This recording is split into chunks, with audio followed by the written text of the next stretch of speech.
Welcome back to Big Matters Golf, everybody. The latest training aid on the market. The hot new training aid. This thing, I'm sure you've seen it. The Gem, okay? Fantastic device, but what's the problem with it, Ems? It's $140. It's $140. That's a lot of money for a training aid. And $150 with shipping. $150 with shipping. That's... Who can afford that, okay? It's a piece of metal. Yeah, it is. It's just a piece of metal. Nobody can afford that, but I got good news for you. We're going to make one for a tenth of that. We're going to make one for under $15. Find out how we do it next. All right, here it is, folks. Look at that. Does that look ugly or what? But it achieves exactly the same thing as the real McCoy.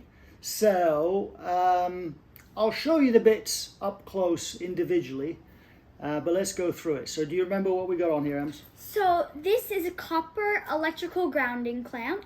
Ooh, fancy. Okay. This is like a connecting bolt. Connecting nut, yeah. Connecting nut, whatever. Connector nut, yeah. These are just all washers, a bunch of washers. Yeah. They're only 22 cents each. 22 cents each, correct. And then this is just like a something rod. A something rod, a threaded rod, right? So like this, you can buy sections of rod like this at your big box stores, and you can cut it to whatever length. And it was like $2.99, so. $2.49 or something. Okay, so let's go through it. We've already said that the washers were like 22 cents each. But the beauty about these is you can add or subtract as many washers as you want until you get the right kind of weight. So if you're let's say you're not as strong with the club, you can have less washers. Well, if you want this to have more of an effect, to notice it more, you would just add more washers. Less if you... If you want more weight, you put more washers. Correct. So this rod, $2.49, and you can get various sections out of it. The grounding clamp, find this in the electrical section of your big box store. The grounding clamp was... Like $4? Yeah, it was just under $5. I mean, that's amazing, right? This grounding clamp has a 1/4 inch thread in it, 1/4 inch thread. So this rod is 1/4 inch, everything was 1/4 inch. But the reason I have the connector nut is so that, like the real training aid, I can vary the lengths of my rod here. I can take this off. This is just about a 1.5 inch bolt. With the washers, threaded through the washers, and then a connecting nut. And you probably want to put, on this end, you probably want to put some Loctite, so that when you unscrew it, this bit unscrews and not the other bit.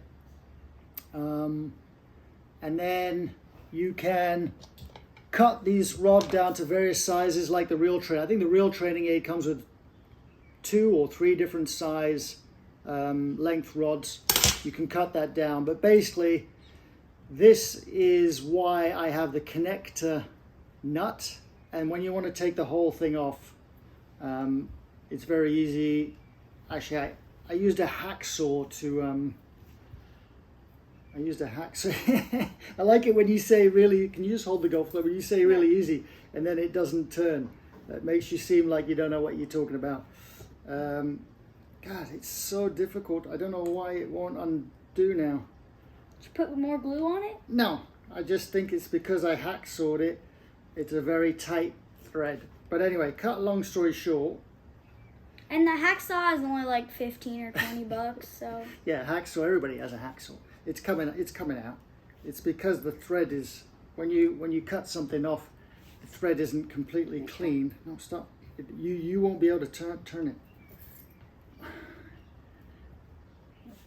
A few moments later, okay, we're gonna go get a wrench so I can pull this off and show you. Give me a sec.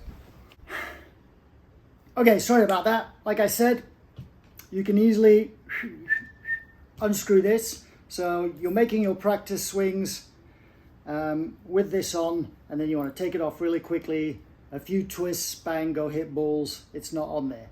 Now, like with all my training aid videos, reviews, whatever, I'm not going to bore you with how this works. There's, the company that makes this thing, the real thing, has a whole infomercial about it. Go watch that.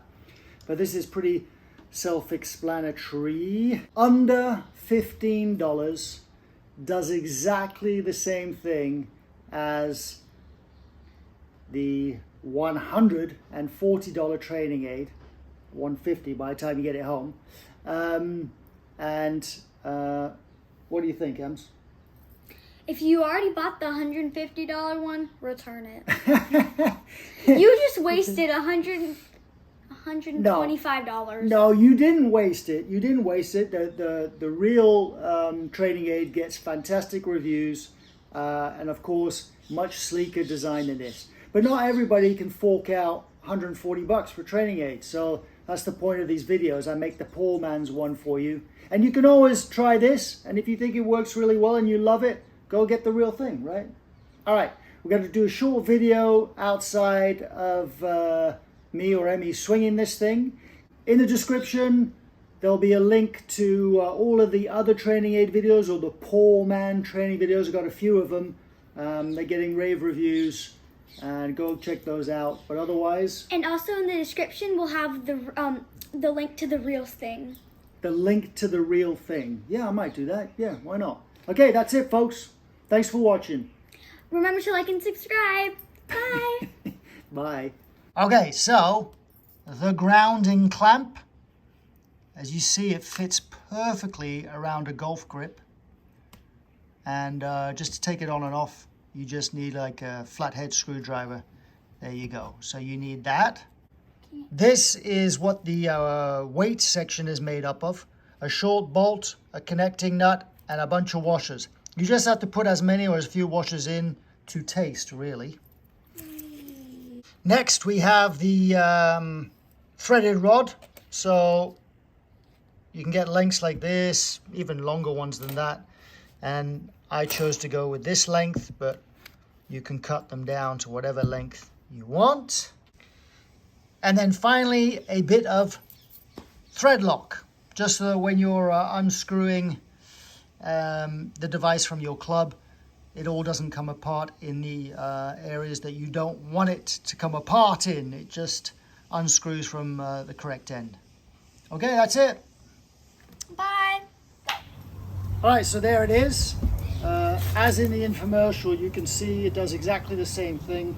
The weight keeps the leading edge up like that. If you were to take this off, the club would hang like this.